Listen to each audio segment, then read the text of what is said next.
What is going on, guys? SuperLicene here, back a brand new video, and today we're going to be talking about the new SuperLicene point system that is going to be coming into F1 for 2016 and beyond. A highly controversial topic, highly controversial news that's just broke in the last couple of days. I thought I'd analyse it, see what it's going to mean for the future of Formula 1 and kind of give my whole verdict on it. Is it a good idea? Is it a bad idea? And hopefully get some of you guys' opinions down in the comment section below. Be sure to let me know what you guys think of it down there, and I was definitely interested because there is a lot of mixed views, a lot of positivity about this, and a lot of probably mainly negativity. But I'm going to be kind of fighting the side of why this is positive, but also suggesting some improvements that the FIA could make to this new SuperLicene point system, which I do believe they should be able to tweak as long as they do it before the 2015 races get underway in F1, in GP2 and F3, and so on, IndyCar. Before those seasons starts, it would be really nice if the FIA made a few tweaks to the point system.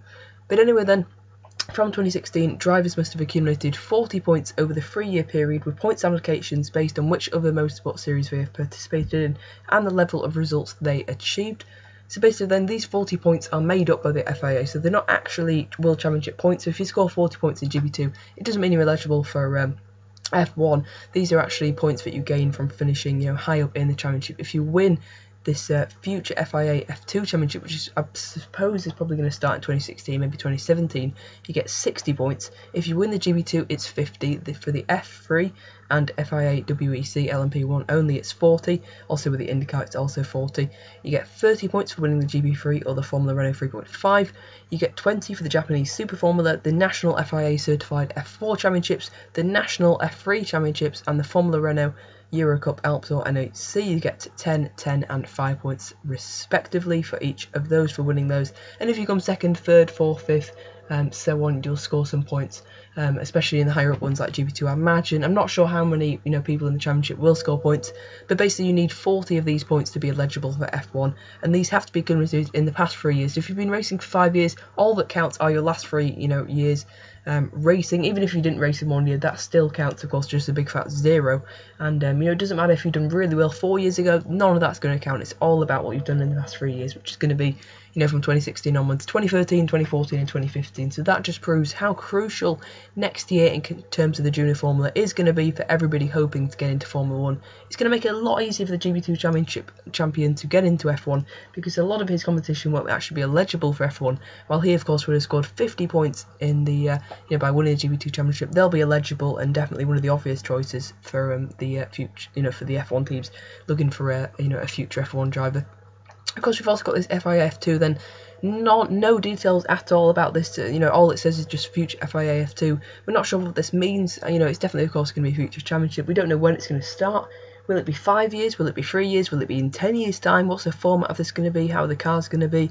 Of course, I think what the FIA are trying to do is push their series up, like the WEC, the F3, F2, F4, really try and push them up. And it kind of feels like they're just trying to get rid of the GP2, the GP3, although it's a massive part of motorsport, and I'm pretty sure it will stay because it's such a strong fan base. I do think the FIA are trying to push that out and trying to promote their own series. You can see that by why would you give more points to a championship that no one's even raced in yet? If you remember, they've tried to do the F2 idea before. It's dramatically failed. Last time they tried to do it, I believe, in the early 2010s. It lasted for about, I think, 3 or 4 seasons. It was a pretty much disastrous. Kind of every season was pretty bad. It soon easily fizzled out. They've only given 30 points to the GP3 champion, which I think is not right. I think the GP3 championship should be right up there, especially with the with the Formula Renault 3.5. I think winning any of those GP3, Formula Renault 3.5, IndyCar, of course, that's already right. I think any of those ones, it should definitely make you eligible for F1. The F3 European Championship, that should probably be 30 instead of 40. I don't think if you win that, you should be straight away eligible for F1. That's not the biggest series. We saw that Esteban Ocon won, and he was only 19 years old. 18 years old, I think, when he won, maybe even 17. And of course, we saw Max Verstappen come third in that championship, and of course, he's got an F1 seat. And just a stat for you, then 10 F1 drivers in the past 5 years would be eligible for ineligible to compete in F1. So 10 drivers from the past 5 years, including Danny Ricciardo, Jean-Luc Vergne, Danny Fiat, would have not allowed to be racing in Formula 1 in 2014 or indeed 2015 if these rules would have come into effect earlier. But they are, may I remind you, coming in to effect from 2016, and any drivers who have taken part in more than 15 races over the last 3 seasons, or 5 races in the last season, that's F1 drivers, they can compete. So Max Chilton, even though he hasn't got that many points, he's allowed to compete in F1 in 2016 if he wants to make a return, with Haas, of course, if anyone lets him.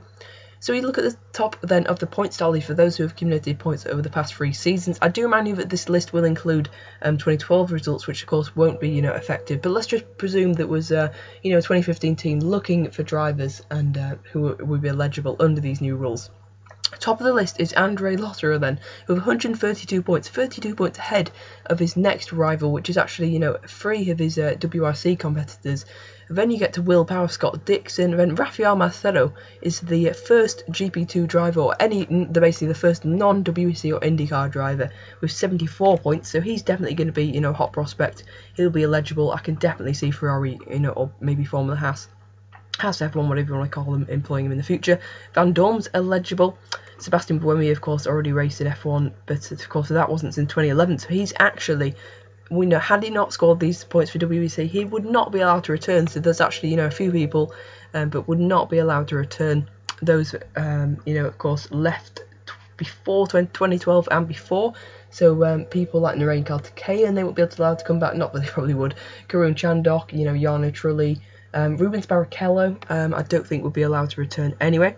And let's look down then. We've still got Fabio Lima, Sam Bird. They can all still race in F1 if they can find a seat for 2016. Alex Lynn can. Of course, he'll be in GB2 next year, just been announced today, or the day of this recording. Mitch Evans needs 20 points in 2015. Otherwise, he'll be dropping out of the eligible for F1 zone. Nakajima could make a return to Formula 1 if he scores 10 more points. He'll certainly be eligible. I do remind you, this is not to actually get an F1 seat. This is actually just to be eligible to get an F1 seat. Esteban Ocon has scored 41 points, and he, of course, will be eligible now after winning the Euro F3 Championship. James Collado would be eligible for 2015, but he'd have to score 10 points to be eligible for 2016. He didn't race last year in anything that qualifies. Just remind you that Formula E, DTM, those two aren't, qualified for these points, which is really, really disappointing. I think that they should count for something, I read out those ones that are classified, and, really, like the Euro Cup NEC gets qualified, and like the Formula E doesn't. That's a really great shame.